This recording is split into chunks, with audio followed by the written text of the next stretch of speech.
찬송가 342장 찬송드립니다. 찬송가 342장입니다. 찬송가 342장 찬송드립니다.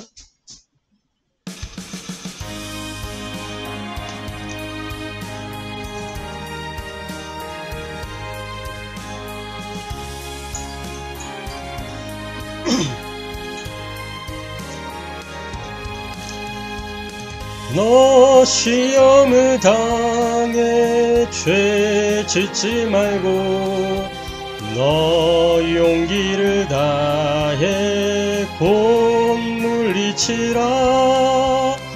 너 시험을 이겨 새 힘을 얻고 주 예수를 믿어 늘 승리하라. 우리 구주의 힘과 그의 위로를 빌라. 주님 내 편에 서서 항상 도우시리. 내 친구를 삼가 잘 선택하고 너 언행을 삼가 늘 조심하라. 너 열심을 다해 늘 충성하고 온 정성을 다해 주 봉사하라. 우리 구주의 힘과 그의 위로를 빌라. 주님 내 편에 서서 항상 도우시리. 잘 이기는 자는 상 받으리니 너 낙심치 말고 늘 전진하라. 내 구세주 예수 힘 주시리니 주 예수를 믿어 늘 승리하라. 우리 구주의 힘과 그의 위로를 빌라. 주님 내 편에 서서 항상 도우시리. 아멘. 우리 하나님 말씀 구약성경 창세기 30장 22절부터 24절까지의 말씀을 보시겠습니다. 구약성경 창세기 30장 22절에서 24절까지 말씀입니다. 창세기 30장 22절에서 24절까지의 말씀 찾으셨으면 함께 합독하도록 하겠습니다. 하나님이 라헬을 생각하신지라. 하나님이 그의 소원을 들으시고 그의 태를 여셨으므로 그가 임신하여 아들을 낳고 이르되 하나님이 내 부끄러움을 씻으셨다 하고 그 이름을 요셉이라 하니 여호와는 다시 다른 아들을 내게 더하시기를 원하노라 하였더라. 아멘. 오늘 이 창세기 30장 22절부터 24절까지의 본문의 말씀을 통해서 우리가 함께 은혜 나누고 해답을 얻고 미션을 붙잡을 말씀의 제목은 알아야 누릴 수 있다라는 제목으로 함께 은혜 나누고 해답을 얻고 미션을 붙잡게 되기를 바랍니다. 알아야 누릴 수 있습니다. 무엇이든지 아는 만큼 누리게 되는 거죠. 그래서 일단 서론적으로 지금 우리가 창세기를 계속 진행해 나가고 있는 중인데 창세기에서 성도가 반드시 찾아야 될 게 있습니다. 그 의미와 이유들을 좀 생각하고 묵상하고 내 것으로 만들어야 되는 부분이 있죠.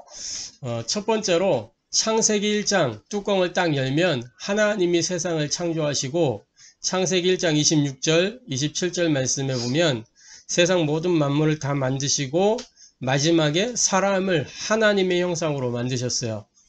창세기 2장에는 그 사람을 창조하신 것이 얼마나 중요했던지 다시금 사람 창조에 대하여 구체적으로 서술해 놓고 있고, 또 사람을 만드실 때 그 코에 하나님이 생기를 불어넣어 생령이 되었다 이렇게 기록을 하고 있습니다. 그러면서 그에게 모든 에덴의 축복을 주시고 에덴에서 하나님을 예배하고 하나님의 말씀에 순종하면서 하나님과 함께 교제할 수 있는 그런 어마어마한 존재로 창조되었다는 것을 알 수 있습니다. 그래서 창세기 1장 26절 27절 말씀 또 창세기 2장 7절의 말씀을 통해서 우리는 임마누엘의 하나님은 처음부터 사람과 함께 하시기 위해서 사람을 하나님의 형상으로 만드셨다는 것을 알 수 있죠.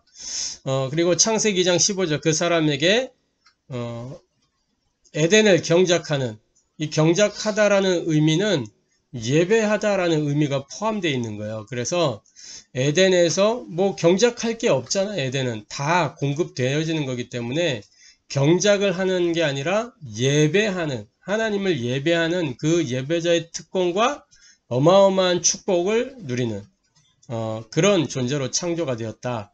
그런데 창세기 3장 사건을 보면 인생에 이제 중대 문제가 일어나잖아요. 그 중대 문제의 배후와 실체를 우리가 알아야 되는 겁니다. 창세기 3장 1절부터 6절에 인생 문제의 배후, 인생의 근본적인 문제가 되는 그 문제의 배후 세력이 나와요.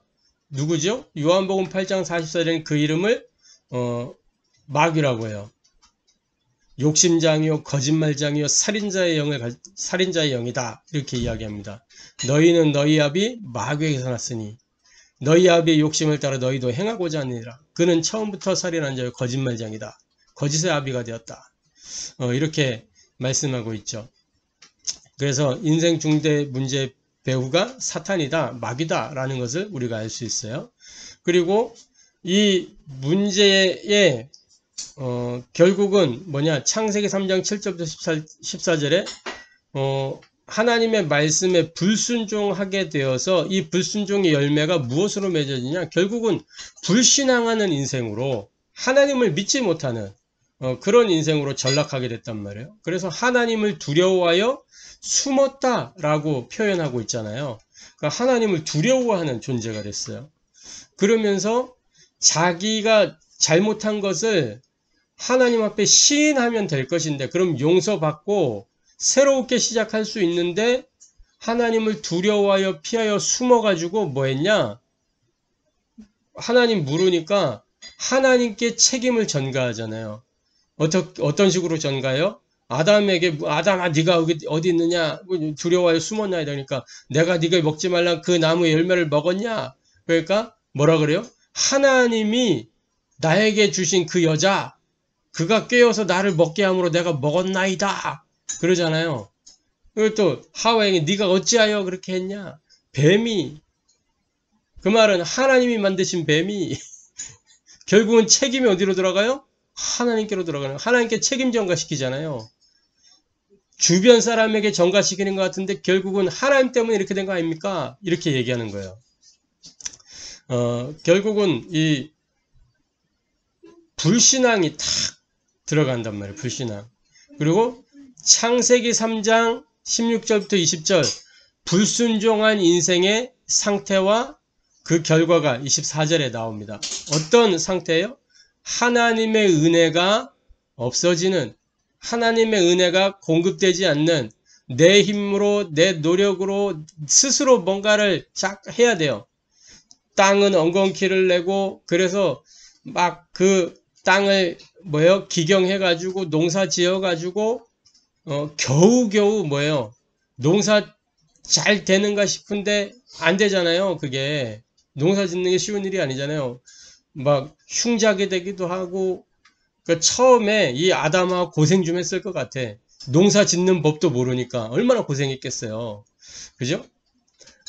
그렇게 이제 고생해가지고 겨우 뭐 한다 그랬어요? 겨우 밥 먹고 살 것이다. 입에 풀칠 겨우 하면서 살 것이다. 이렇게 이야기하고 창세기 24절 에덴에서 아예 추방을 시켜버렸어요. 하나님의 은혜가 끊어져 버렸단 말이에요. 그런데 하나님이 그 인생을 그냥 두지 않으시고 뭐 했어요? 창세기 3장 15절에 여자의 후손 메시아 그리스도를 통해서 인생 문제의 근본 배후가 되는 마귀를 없이 하시겠다. 이 여자의 후손을 보내주시겠다고 약속하신 거예요. 언약을 주신 거죠. 자, 이 언약을 붙잡고 그 여자의 후손이 올 때까지 창세기 3장 21절 말씀에는 가죽옷을 지어 입도록 하셨습니다. 가죽옷이 뭐예요? 피. 결국은 희생제사를 의미하는 거죠. 하나님께 나아가려거든 피를 흘려야 된다. 이 메시지를 포함하고 있는 거예요. 너의 죄 문제를 해결하려면 피가 있어야 된다. 누구의 피? 그리스도의 피 있어야 된다. 그 말이에요. 그것을 미리 보여주는 거죠. 그 언약을 붙잡도록, 메시아 그리스도의 약속을 붙잡도록. 창세기 6장 14절부터 20절에 중요한 사건이 나옵니다. 하나님이 사람 지으셨음을 한탄하시고 홍수를 통해서 다 멸하시겠다고 하셨어요. 그런데 하나님 앞에 당대 의인이 완전한 자 노아를 보신 거예요. 그래서 노아에게 하나님이 노아를 통해서 새로운 시작을 하신 겁니다. 그래서 노아에게 미션을 주시잖아요. 산 꼭대기에 가서 방주를 지어라. 당시에 노아 입장에서는 이게 얼마나 황당한 얘기예요. 이게 홍수가 뭔지 개념조차도 없는데 꼭대기에 가서 방주를 지어라. 하나님 말씀에 노아가 순종해서 방주를 짓잖아요. 수십 년을 지어요. 그러면 그 수십 년 동안 산 꼭대기에서 짓는데 자기 아들들은 이제 막 아버지가 지으니까 집안 식구니까 어떻게 해요? 아버지니까 마음에 안 들어도 도와야 되잖아요. 그러니까 아들들 얼떨결에 도와주고 하면서도 속으로는 막 불평하고 그랬을 거예요. 무슨 비가 온다 그러냐 막 이러면서 막 투덜투덜 거리면서 막 지었겠죠. 실제로 이 노아의 말을 아들들도 잘 이렇게 귀담아 듣지 않았다는 걸 알 수 있어요. 그리고 그 산에 이제 왔다 갔다 하는 사람들, 산 주변에 산 마을에 있는 사람들 다 봤을 거 아니에요. 그런데 하나님의 시간표에 실제로 어마어마한 비가 하늘의 궁창이 다 쏟아지는, 그래서 온 지면이 다 물에 잠기는, 온 산천지가 그 방주 있는 데가 방주가 뜰 만큼 다 잠기는 그런 홍수가 오는 거예요. 이 방주의 이유가 뭐예요? 방주를 주시는 이유, 멸하시기 위해서 주시는 게 아니고 구원하시기 위해서 살 길을 주신 거예요. 방주 안에 암수 한 쌍씩 모든 동물 다 실으라 그랬잖아요. 물속에 사는 거에 따로 실을 필요 없고 어차피 물바다 되는 거니까 땅에 있는 거 다 암수 한 쌍씩 다 실어가지고, 그건 뭐예요? 새로운 시작을 의미하는 거예요. 새로운 시작. 그러면서 방주는 항상 열려 있었어요. 비가 오기 전까지. 그 말은 뭐예요? 누구든지 노아의 그 말을 듣고 기억이 나서 들어오면 산다는 거예요. 방주의 문은 노아가 닫은 게 아니고 하나님께서 닫으셨죠. 문이 닫히는 순간에는 이미 늦은 거예요. 기회는 문 열려 있을 때까지 얼마든지, 비가 올 때까지 얼마든지 있었어요. 그런데 사람들이 안 올라왔단 말이에요. 실제 비가 오는데도 안 올라와. 결국은 다 몰살당하고 노아의 식구들 8식구만 살았잖아요. 그래서 그 배선자에 보면은 한자가 재미나잖아요. 8명의 사람이 배에 올라타 있는 게 배선자예요. 그게 배선자의 구조입니다. 8팔자와 입구자 그리고 배주자가 합쳐져서 만들어진 게 배선자거든요. 그 방주를 의미하는 방주. 인간에게 첫 번째 배, 방주. 그래서 방주의 이유는 구원이란 말이에요. 구원. 그 방주를 통해서 구원받은 그 사람이 누리는 축복이 뭐예요? 모든 것을 누렸어. 모든 것. 그죠? 홍수 다 끝난 다음에 노아가 그 당대에 가장 갑부라. 왜? 전 세계가 자기 거야. 아무도 없으니까. 새로운 시작하면서 이렇게 하나님과 동행하는 축복을 누렸죠. 또 창세기 12장 1절부터 3절에 아브라함을 부르신 목적이 있어요. 왜 아브라함 부르셨죠? 또 이삭에게 복을 주신 이유가 뭐죠? 야곱에게 은혜와 고난을 주신 이유가 뭘까요? 여기에 대한 답을 우리 성도들이 반드시 찾아야 되고 그것을 묵상하면서 내 것으로 개인화해야 됩니다. 그러면 본론적으로 우리가 모르는 만큼 놓치게 되고 아는 만큼 누릴 수가 있는데 그 이유가 뭐냔 말이에요. 이유. 야곱에게 복을 주신 이유, 이삭에게 복을 주신 이유, 아브라함 부르신 이유 뭐예요? 일단 첫 번째로 하나님의 복을 몰랐던 라헬과 아내들입니다. 우리가 읽었던 본문에는 라헬만 나오지만 창세기 30장 1절부터 쭉 보게 되면은 이제 그 레아와 라헬 그리고 이 레아의 여종 또 라헬의 여종 그 사이에서의 야곱이 지금 임신과 출산에 관계된 이야기가 거기에 한가득 있어요. 그런데 보면은 임신과 출산이 굉장히 축복된 것인데 순탄치 않았던 임신 출산이에요. 그 과정들을 보면은 왜 그랬냐? 시기와 질투가 충만해진 상태 속에서 나온 임신 출산이거든요. 첫 번째로 창세기 30장 1절에서 2절 말씀에 보면 라헬의 이제 그 출산이 나오죠. 임신과 출산이 나오죠. 창세기 30장 1절 2절 말씀에 보면 라헬이 자기가 야곱에게서 아들을 낳지 못함을 보고 그의 언니를 시기하여 야곱에게 이르되 내게 자식을 낳게 하라. 그렇지 아니하면 내가 죽겠노라. 야곱이 라헬에게 성을 내어 이르되 그대를 임신하지 못하게 하시는 이는 하나님이시니 내가 하나님을 대신하겠느냐? 왜 레아만 아이를 갖게 하냐? 나도 아이 낳게 해더라. 막 이렇게 부인이 남편에게 막 이렇게 하는 거예요. 그러니까 이 야곱이 내가 하나님이냐? 뭐 이렇게 이제 된 거죠. 생명이 하나님 손에 있는데 내가 하나님이냐? 이렇게 된 거예요. 그래서 뭐 했냐면은 3절부터 8절 말씀해 보면 라헬이 이르되 그러면 내 여종 빌하에게로 들어가라. 그가 아들을 낳아 내 무릎에 두리니 그러면 나도 그로 말미암아 자식을 얻겠노라 하고 그의 시녀 빌하를 남편에게 아내로 주매 야곱이 그에게로 들어갔더니 빌하가 임신하여 야곱에게 아들을 낳은지라.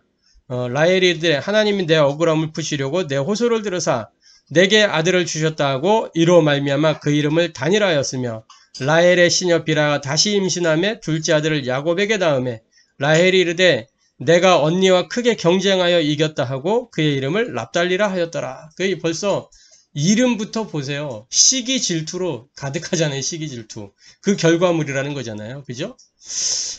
또 레아의 시기 질투가 이어서 나옵니다. 레아가 자기의 출산이 멈춤을 보고 9절에 그의 시녀 실바를 데려다가 야곱에게 주어 아내로 삼게 하였더니 벌써 보세요.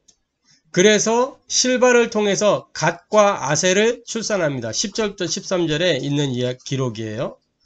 갓과 아셀이 태어났어요. 또 뒤에 보면은 14절부터 15절에 보면 레아와 라헬의 합한채 거래가 있습니다. 밀 거둘 때 루벤이 나가서 들에서 합한채를 얻어 그의 어머니 레아에게 드렸더니 라헬이 레아에게 이르되 언니의 아들의 합한채를 청구하노라.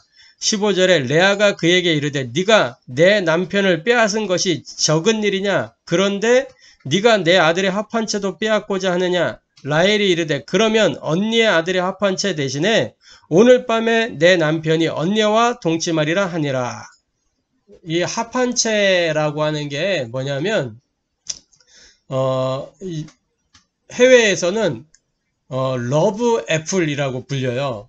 사랑의 사과라고 불리는 이 합한채는 사람의 성욕을 증대시키고 남자에겐 정력을 보강시키면서 여자에겐 임신을 유도해주는 그런 이제 도움이 임신을 도와주는 효과가 있는 그런 식물이라고 해요. 감자과라고 하고, 이 생김새가 그 합한체는 뭐 잎이나 어떤 열매를 사용하는 게 아니고 뿌리, 인삼처럼 뿌리를 사용한대요. 근데 꼭 생김새가 인삼 비슷하대요.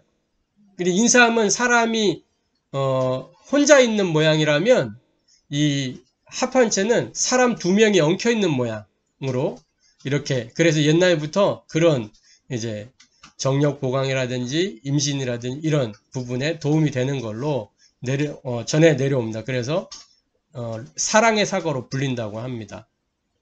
그런 이제 합한체 거래를 한 거예요. 벌써 라헬은 눈치가 빠삭한 거죠. 그래서 자기가 이 합한체를 가지고 야곱을 통해서 아이를 얻겠다, 이 심산을 딱 계산을 가진 거예요. 근데 그 아들, 이제 레아의 아들 루벤이잖아요. 루벤이 나가서 들에서 합한체를 얻어 그의 어머니 레아에게 줬단 말이에요. 레아에게. 이때 루벤의 나이가 몇 살이냐면 중학생 정도 되는 나이로 추정이 돼요. 그러면 중학생 정도 되는 이 아이가, 그죠? 중학생 정도 되는 이 아이가 벌써 발랑 까져가지고 그 당시에 성욕 증대되는 이 식물을 들여서 캐가지고 누구를 준 거예요? 자기 자기 엄마가 이 임신하지 못하니까 결국 사랑받지 못한다는 걸 알고 준 거예요. 이 루벤이 어릴 때부터 요런 부분에, 성적인 부분에 눈을 일찍 떴다라는 걸 볼 수 있죠. 그리고 요것 때문에 결국 루벤은 성적인 문제로 나중에 사고를 치게 됩니다. 그런 이제 뭘 보여주냐면 일종의 그 미래를 암시해주고 있는 거예요. 이 루벤의 미래까지도. 자, 그리고 레아가 출산을 하게 되죠. 16절에 보면은 저물 때 야곱이 들에서 돌아오며 레아가 나와서 그를 영접하며 이르되 내게로 들어오라. 내가 내 아들의 합한체로 당신을 샀노라. 그 밤에 야곱이 그와 함께 동침하였더라. 이렇게 기록하고 있어요. 그래서 이사갈, 스불론, 디나가 출생하게 됩니다. 17절부터 21절에. 그러면서 오늘 이제 본문이 나와요. 라헬의 출산입니다. 라헬의 출산은 요셉과 이제 35장에 가면 베냐민, 이렇게 둘을 출산하게 되죠. 이 요셉은 그 출산을 보면은 22절에 이 요셉을 출산하게 되는데 이 하나님의 은혜가 이제 이 라헬에게 임한 거를 알 수 있어요. 본문에 뭐라고 되어 있어요? 이 라헬이 출산하지 못함을 하나님이 아시고 보시고 기억하셨다가 태의 문을 열어주신 거예요. 본문 말씀에 보면 이렇게 되죠. 하나님이 라헬을 생각하신지라. 하나님이 그의 소원을 들으시고 그의 태를 여셨으므로. 자, 여기에 보면 굉장한 교훈이 있습니다. 인간의 모든 소원은 사람의 능력이나 어떤 수단으로 되는 게 아니고 하나님의 섭리 속에 이루어지는 것이다. 하나님이 하셔야 된다라는 교훈이 들어있는 거죠. 그래서 하나님의 섭리와 뜻에 달려있기 때문에 기도하는 사람은 믿음과 인내를 가지고 믿음과 그리고 믿음의 역사, 사랑의 수고, 소망의 인내, 이걸 가지고 누리고 기다리면서 도전해야 된다는 거예요. 그죠? 그래서 하나님의 시간표를 기다린다는 이런 중요한 교훈을 우리가 또 얻을 수 있습니다. 이 요셉이라고 하는 이름에는 두 가지 의미가 있어요. 그 의미가 좀 상반된 의미이기도 한데, 첫 번째로는 제거하다라는 의미를 가진 이 아샤프라는 이 동사와 관련지어서 결혼한 지 7년이 지나도록 수태하지 못했던 라헬의 수치를 하나님이 단번에 제거해 주셨다라는 의미가 있고요.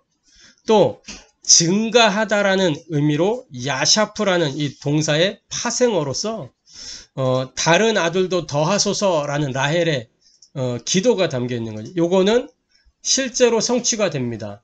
창세기 35장에 베냐민을 낳게 되면서 다른 아들도 더해 주시게 됐죠. 그런데 안타깝게도 창세기 35장에 이 베냐민을 출산하고 바로 라헬이 소천하게 돼요.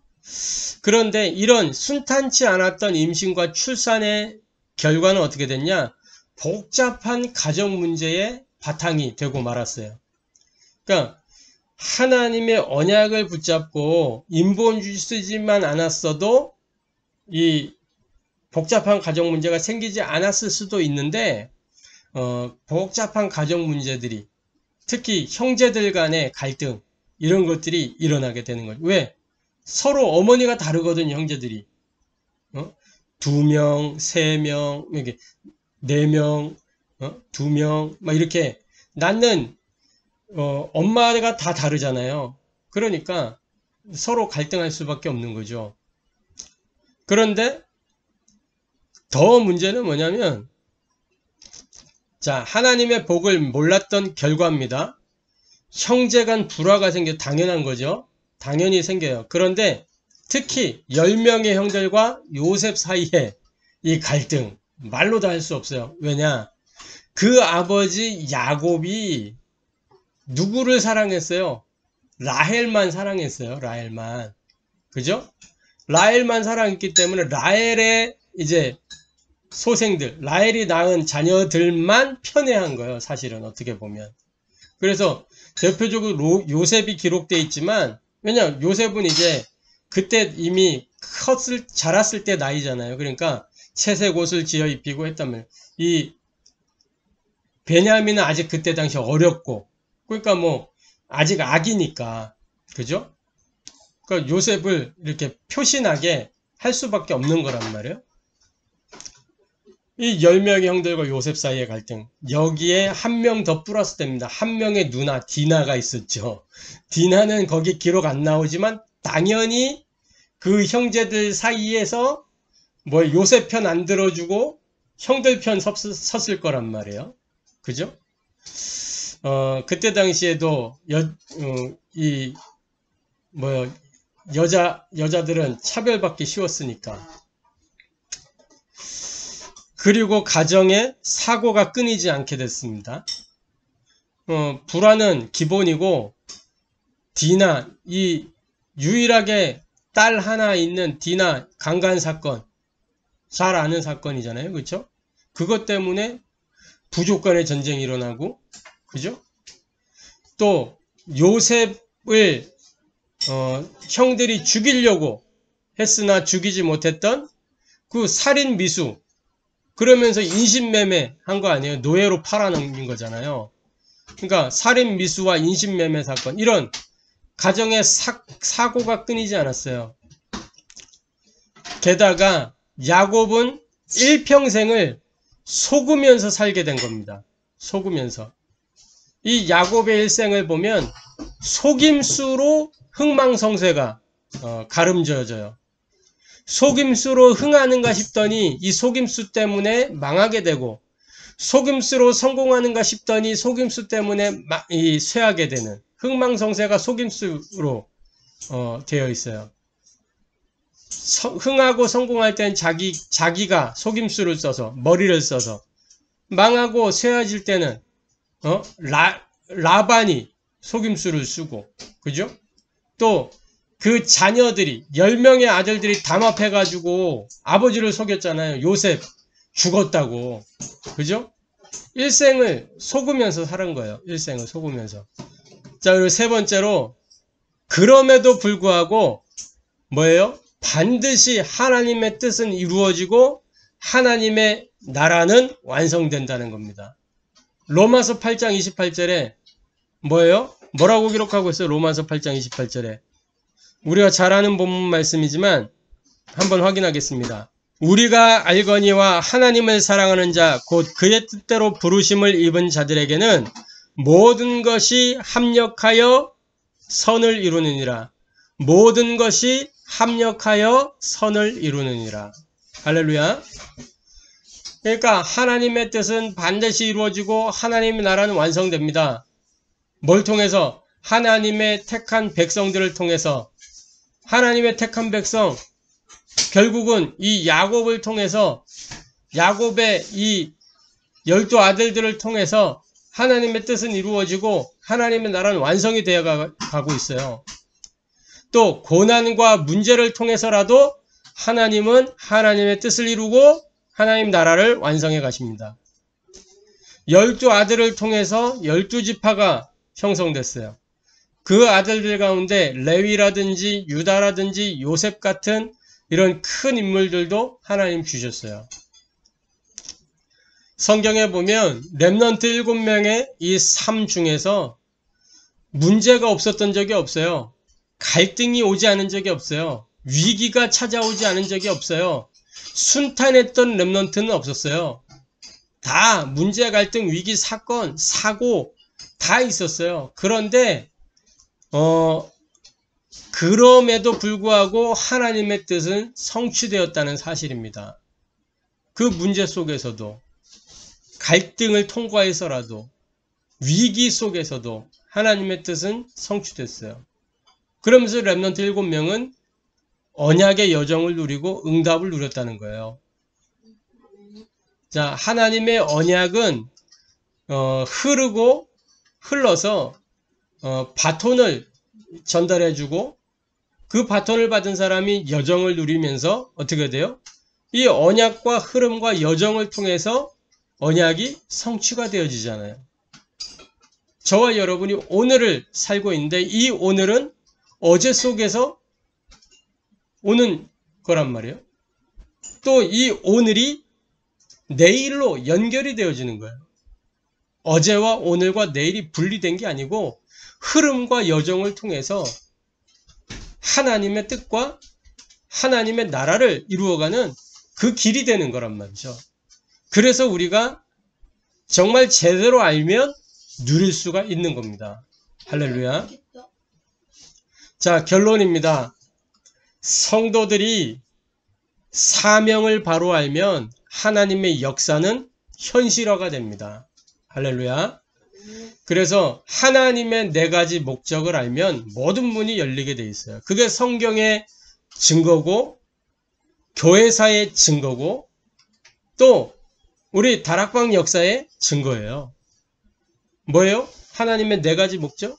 첫 번째가 개인 구원입니다. 아브라함 부르신 이유 우상에서 건져내겠다. 그래서 아브라함 너를 구원하겠다. 그 말이잖아요. 개인 구원. 아브라함을 통해서 우리가 볼 수 있는 건 개인 구원입니다. 또 이삭을 통해서 뭐예요? 가정. 이삭을 통해서 가정을 구원하시는 하나님의 계획. 그죠? 또 야곱을 통해서 뭐예요? 민족을 구원하시는 하나님의 계획. 12지파를 하나님 준비하시고 요셉을 통해서 뭐예요? 세계 구원, 세계 복음화. 요셉을 통해 전 세계 기근과 흉년이 들었을 때 요셉 한 사람을 통해서 전 세계 기근이 해결되고, 그죠? 하나님 여호와의 이름을 알게 되면서 구원받는 사람도 구원받게 되는 거잖아요. 그죠? 이 4가지 목적을 알면 모든 문이 다 열리는 거예요. 모든 막힌 문이 열리는 답은 4가지 속에 다 들어있다. 우리가 이 4가지 속에 모든 방향을 맞추면 하나님의 역사는 현실화되는 겁니다. 할렐루야. 그래서 하원교회는 이 일을 하는 거예요. 두 번째로 부르신 사명을 알면 현실 속에서 승리하게 되어 있습니다. 그러니까 부르신 사명을 모르면 현실 속에서 실패하는 거예요. 기독신자가 왜 실패하냐? 사명 놓쳤기 때문에. 기독신자가 응답받고도 왜 무너지냐? 사명 놓쳤기 때문에. 그런 거란 말이죠. 하나님이 응답을 주시는 이유가 있고 축복하시는 이유가 있는데 그걸 놓쳐버리고 그냥 응답과 축복에 도취되어 있다면 그러면 퇴보하는 거예요. 복음은 진보해야 되는데, 복음은 계속 뻗어나가야 되는데, 내 안에 가둬두고 응답과 축복만 탐하고 있으면 부패되는 거예요. 많은 교회들이 이렇게 성장하는 듯 하다가 주춤거리고 삐걱거리고 문제가 오는 이유는 뭐냐? 전진해야 되는데 멈추고 있으니까. 한국 교회에 또 세계 교회에 코로나라고 하는 이 상황은 하나님의 경고입니다. 멈추지 말고 빈 곳, 버려진 곳, 죽은 곳 찾아가라는 거예요. 그래서 비대면의 시대를 하나님이 여시고 뭐 하도록? 계속 끊임없이 갱신하도록 시스템을 바꾸도록 이렇게 만드신 거란 말이죠. 그래서 창세기 22장 1절부터 23절에 무엇을 말씀하고 있어요? 창세기 22장 말씀은 우리가 잘 아는 말씀입니다. 하나님이 아브라함을 시험하시려고 그를 부르셔서 뭐요? 네 아들 독자 이삭을 바쳐라 말이지. 번제로. 내가 지시하는 산에 가서 그 말씀에 순종해가지고 올라갔어요. 그래서 자기 아들을 그냥 단번에 칼을 내리 꽂잖아요. 더 우리가 생각해 봐야 될 건 그때 이 이삭의 나이가 40 초반입니다. 자, 40대의 아들을 100살이 넘은 이 아버지가 이게 올려놓고 할 수 있겠어요? 못한단 말이에요. 힘이 차이가 있는데. 그 말은 뭐예요? 이 이삭이 스스로 자원했다면 스스로. 그죠? 여기에서 우리가 볼 수 있는 건 뭐냐면 각인 뿌리 체질. 이게 하나님이 우리를 부르신 이유예요. 사명이고. 복음으로 각인하고 뿌리내고 체질돼서 뭐요? 복음 체질화, 기도 생활화, 세계복음화 그 속으로 들어가라는 거죠. 그러면 현실 속에서 승리하게 되고 이삭 대신에 수양을 하나님 준비하신 것을 확인하게 되잖아요. 여호와 이레를 체험하게 된 거예요. 할렐루야. 자, 창세기 32장 22절부터 32절에 야곱의 환도뼈가 부러지면서 천사와 씨름해가지고, 그죠? 야곱이 가장 위기를 만났을 때, 위기처럼 보이는 사건 앞에 놓였을 때, 실제 그게 위기였는지까지는 알 수가 없어요. 정황상 위기라고 느낄 수밖에 없는 거지. 야곱의 상태는 그게 위기로 받아들여진 거거든요. 성경 기록에 보면 에서가 400명의 청년들을, 장정들을 데리고 오는 것이었어요. 그게 군대인지 뭔지는 확인된 바가 없어요. 그냥 소문에, 성경 기록은 청년 400을 데리고 오는 건데 소문에 군대 이끌고 온다 이 소문이 들린 거라. 형이 날 죽이려고 군대를 끌고 왔구나. 자기 스스로 탁 고립이 돼가지고 위기를 느끼는 그 절체절명의 위기, 개인의 입장에서, 그렇죠? 그 위기의 순간에 이 야곱이 무릎을 꿇고 하나님 앞에 서는 겁니다. 물론 앞에 잔머리를 굴리긴 했어요. 셋대 사건, 제일 안 사랑하는 거, 조금 덜 사랑하는 거, 가장 사랑하는 거 셋대로 나눠가지고 마지막엔 자기 혼자. 아무리 사랑해도 자기가 가장 소중해. 자기는 마지막에 가겠다는 거지. 혹시 모르니까. 그때 홀로 있을 때 야곱이 이제 천사와 씨름하게 되는 그 사건을 통해서 뭐요? 네 이름이 무엇이냐? 네 이름을 야곱이라 하지 말고 이스라엘이라 해라. 야곱이 이스라엘 되어지는 그 말은 뭐냐? 복음으로 답을 내고 결론 내고 응답 누려라. 그런 인생이 되어라. 그 말이에요. 사명 알면 현실 속에서 승리하게 됩니다. 결국 이 야곱은 끝까지 씨름하면서 환도뼈가 부러졌지만 결국 이겨서 야곱이 이스라엘 됐잖아요. 그죠? 에베소서 1장 3절부터 1장 3절, 1장 10절 뭐라고 기록하고 있습니까? 에베소서 1장 3절에는 이렇게 기록하고 있어요. 찬송하리로다. 하나님 곧 우리 주 예수 그리스도의 아버지께서 그리스도 안에서 하늘에 속한 모든 신령한 복을 우리에게 주시되. 그리스도 안에서 하늘에 속한 모든 신령한 복을 우리에게 주시되. 10절에는요. 하늘에 있는 것이나 땅에 있는 것이 다 그리스도 안에서 통일되게 하려 하심이니라. 보좌의 축복을 누리고 시공간 초월의 능력을 누리고 237 빛의 역사를 나타내라. 그 말이에요. 자, 에베소서 1장 17절부터 19절에는요. 우리 주 예수 그리스도의 하나님 영광의 아버지께서 지혜와 계시의 영을 너희에게 주사 하나님을 알게 하시고 너희 마음 눈을 밝히사 그의 부르심의 소망이 무엇이며 성도 안에서 그 기업의 영광의 풍성이 무엇이며 그 힘의 위력으로 역사하심을 따라 믿는 우리에게 베푸신 능력의 지극히 크심이 어떠한 것을 너희로 알게 하시기를 구하노라. 그 말은 뭐예요? 오력과 성령 충만을 통해 증인, 전도자, 제자의 삶을 살아라. 그 말이죠. 이 부르신 사명을 알면 현실 속에서 승리하게 되는 것입니다. 할렐루야. 저와 여러분이 아는 만큼 누리게 됩니다. 아는 만큼 하나님의 역사가 현실화됩니다. 이 축복을 누리는 저와 여러분 되어지기를 주님의 이름으로 축복합니다. 기도하겠습니다. 하나님께 감사를 드립니다. 알아야 누릴 수 있다 말씀하셨습니다. 하나님의 그 복을 몰라서 인본주의를 쓰고 방법을 쓰고 했던 이 라헬과 또 이 여종들 레아 모습을 보면서 하나님 모르는 만큼 놓치게 되고 또 아는 만큼 누리게 된다는 사실을 확인하게 됩니다. 하나님 우리가 하나님의 복을 바르게 알고 제대로 누릴 수 있도록 성령으로 역사하여 주옵소서. 하나님이 나를 부르신 그 이유, 하나님이 나를 부르신 그 목적을 알고 하나님의 역사를 현실화하는, 하나님의 역사가 현실화되어지는 그 축복을 누리게 하시고 현장을 살리는 증인, 전도자, 제자의 사명을 감당하게 하옵소서.